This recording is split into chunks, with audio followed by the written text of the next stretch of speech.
જય શ્રી કૃષ્ણ મિત્રો, વીઆર ગુજ્જુ ચેનલમાં તમારું સ્વાગત છે। આજે આપણે દૂધીના થેપલાની રેસીપી જોઈશું। તમને બધાને લાગતું હશે કે આમાં નવું શું છે। જનરલી તો બધાના ઘરમાં બનતા જ હોય છે, પણ પ્રોબ્લેમ એ હોય છે કે મિત્રો કે આઈડિયા ઠંડા થઈ જાય ત્યારે ચવડ થઈ જતા હોય છે। તો એનો લોટ કઈ રીતે બાંધવો અને કઈ કઈ ટિપ્સને ફોલો કરવી, તો આજે આપણે એ સ્ટેપ બાય સ્ટેપ જોઈશું। તો તમારી પણ આ પ્રોબ્લેમ હોય તો તમે વિડીયોને જરા પણ સ્કીપ ના કરતા અને એને સ્ટેપ બાય સ્ટેપ ફોલો કરજો, તો તમારા પણ જે દૂધીના થેપલા છે કે મેથીના થેપલા છે એ પણ એકદમ પોચા રૂ જેવા બનશે। તો ચલો આપણે આ દૂધીના થેપલા કેવી રીતે બનાવવા તેની રેસીપી સ્ટાર્ટ કરીએ। તો આપણે દૂધીના થેપલા બનાવવા માટે આપણે જે રોટલી બનાવવા માટે લોટનો યુઝ થતો હોય એ જ લોટ લેવાનો છે। એ લોટને આપણે ચાળીને સાફ કરીને લેવાનો છે અને તમારે કેટલા બનાવવાના છે એની ઉપર ડિપેન્ડ રહેલો છે કે તમારે કેટલો લોટ લેવો। અત્યારે હું 4 વ્યક્તિ માટે આ લોટ લઈ રહી છું। અત્યારે હું 4 જણા માટે દૂધીના થેપલા બનાવી રહી છું, એટલે મેં આટલો 3 કપ જેટલો ઘઉંનો લોટ લઈ લીધેલો છે, એકદમ ઝીણો, અને આમાં બીજો કોઈ પણ લોટ ઉમેરવાનો નથી। અને સાથે જ આપણે દૂધી લઈ લીધેલી છે, એને ખમણીને લઈ લીધેલી છે। જે આ પ્રકારની ખમણી આવતી હોય એની મદદથી મેં એને ખમણી લીધેલી છે। પહેલાં એની છાલ ઉતારી લેવાની અને પછી આ રીતના ખમણી લેવાની છે।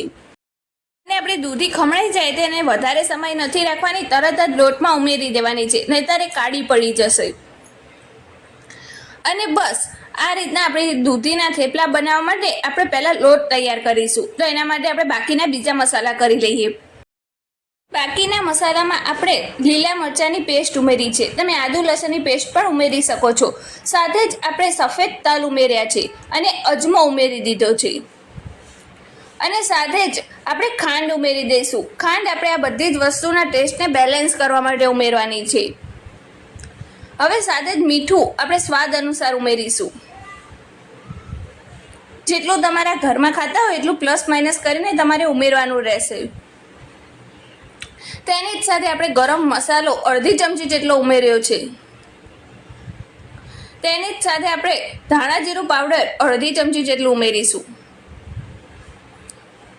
તેની જ સાથે લાલ મરચું પાવડર જે સૂકું હોય એ આપણે અડધી ચમચીથી થોડુંક ઉપર ઉમેરીશું। આગળ આપણે લીલું મરચું પણ ઉમેર્યું છે, અને તમારા ઘરમાં જેટલું તીખું ખાતા હોય એટલું તમારે ઉમેરવાનું રહેશે। સાથે જ હળદર પાવડર આપણે 1 મોટી ચમચી જેટલું ઉમેરેલું છે। હવે આ બધી વસ્તુને સારી રીતે હાથથી મસળીને મિક્સ કરી લઈશું, જે રીતે સ્ક્રીન પર દેખાઈ રહ્યું છે એ રીતના। જો આ રીતે લોટને સારી રીતે મસળીને મસાલા સાથે મિક્સ કરી લઈશું, એટલે ક્યાંય પણ એ કોરો ના રહી જાય। જો આ રીતના, અને આ રીતના આપણો લોટ મસળાઈ જાય ત્યારબાદ આપણે એમાં 2 મોટી ચમચી જેટલું તેલ ઉમેરીશું। એને સારી રીતે મોવણ દઈ દઈશું। જો તમારું મોવણ સારું હશે તો તમારા જે થેપલા છે એ બનશે ત્યારે ચવડ નહીં બને, અને એકદમ કૂણા મસ્ત માખણ જેવા રહેશે, એકદમ પોચા રૂ જેવા। તો જો આ રીતના હવે તેલને સારી રીતે મસળીને લોટ સાથે પાછું મિક્સ કરી લઈશું। અને આ રીતના મિક્સ થઈ જાય પછી આપણે જે છાશ હોય એ લઈ લેવાની છે। આમાં તમારી પાસે દહીં હોય ત્યાં સુધી દહીં જ ઉમેરવાનું। 1 મોટી ચમચી જેટલું જો દહીં ઉમેરતા હોય તો 1 મોટી ચમચી જેટલું, અને છાશ ઉમેરતા હોય તો અડધી વાટકી જેટલી તમારે છાશ ઉમેરવાની રહેશે। બને ત્યાં સુધી દહીંનો ઉપયોગ કરવો ના હોય તો આ રીતે મારી રીતે છાશનો પણ ઉપયોગ કરી શકો છો। અને છાશ ઉમેરી જાય પછી આપણે પાણી ઉમેરીશું, જે રૂમ ટેમ્પરેચર ઉપર હોય એ જ પાણી લીધેલું છે, અને થોડું થોડું ઉમેરતા જઈને આ રીતના લોટ બાંધી લઈશું। જો કેટલો સરસ મજાનો આપણો લોટ બંધાઈને તૈયાર થઈ ગયો છે। બહુ ઢીલો પણ નહીં અને બહુ કાઠો પણ નહીં એવો આપણે લોટ બાંધવાનો છે। અને ઉપરથી અડધી ચમચી જેટલું તેલ ઉમેરીને આ રીતના મસળી લેવાનો છે। 2 મિનિટ સુધી એને મસળવાનો છે સારી રીતે, જો આ રીતના। અને 2 મિનિટ પછી મસળાઈ જાય એટલે એને ઢાંકીને 15 થી 20 મિનિટ સુધી આ લોટને રેસ્ટ આપી દેવાનો છે। તરત જ એમાંથી નથી બનાવવાના, એને 15 થી 20 મિનિટનો રેસ્ટ આપી દેવાનો છે ઢાંકીને। જો તમે જેટલો રેસ્ટ આપશો એટલો અંદર મસાલો સારી રીતે મિક્સ થઈ જશે। હવે આપણે 15 થી 20 મિનિટ પછી જોઈએ તો આપણો લોટે સરસ મજાનો રેસ્ટ કરી લીધેલો છે, અને સરસ મજાના એની ઉપર વ્હાઈટ આ રીતના દાણા આવી ગયા છે, એટલે સમજી જવાનું કે તમારો લોટે સરસ મજાનો રેસ્ટ કરી લીધો છે। હવે આપણે આમાંથી થેપલા બનાવીશું। તો થેપલા બનાવવા માટે એક લોખંડનો તવો મેં પહેલેથી જ પ્રી હીટ કરવા મૂકી દીધેલો છે, અને આ રીતના એક લુઓ લઈને આપણે એને વણી લઈશું. આ રીતના સૂકો લોટ લેવાનો છે, જે રોટલી બનાવવા માટે યુઝ થતો હોય એ જ આપણે લોટ લીધેલો છે. અને આ રીતના એકદમ મીડિયમ સાઇઝનો વણી લેવાનો છે. તમારે જો મોટો બનાવો હોય તો તમે મોટો પણ બનાવી શકો છો, જાડો બનાવો હોય તો જાડો પણ આ થેપલું બનાવી શકો છો. પણ મેં અત્યારે મીડિયમ સાઇઝનું થેપલું વણીને તૈયાર કર્યું છે અને થોડુંક પતલું રાખ્યું છે. અને જે આપણે લોખંડનો તવો ગરમ કરવા મૂક્યો હતો તેની ઉપર એને એડ કરી દીધું છે. અને જો આ રીતના એડ થઈ જાય પછી એને થોડીક વારમાં 2-3 સેકન્ડમાં એને પલટાવી લઈશું.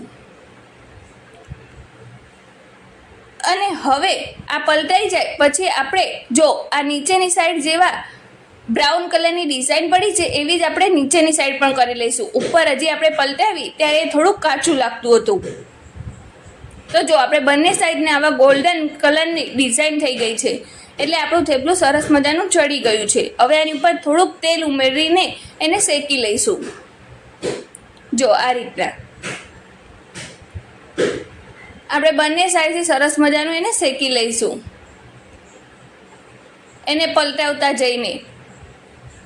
તો તમને આ દૂધીના થેપલાની રેસીપી કેવી લાગી અને તમે પણ એકવાર આ ટ્રીકથી બનાવીને જરૂરથી ટ્રાય કરજો. તમારા દૂધીના જે થેપલા છે એ એકદમ પોચા રૂ જેવા બનશે, સહેજ પણ ખાવામાં ચવડ નહીં લાગે અને તમારા ઘરમાં પણ બધાને બહુ જ પસંદ આવશે. તમે ક્યાંક ફરવા જતા હોય ત્યારે તમે પણ એને સાથે લઈ જઈ શકો છો અને અથાણા સાથે ખાવાની બહુ જ મજા આવે છે. તો તમને આ રેસીપીનો વિડીયો પસંદ આવ્યો હોય તો એને એક લાઇક જરૂર કરી દેજો. અને વીઆર ગુજ્જુ ચેનલ ઉપર તમે નવા આવ્યા હોય અને એને સબસ્ક્રાઈબ ના કરી હોય તો એને સબસ્ક્રાઈબ જરૂર કરી દેજો.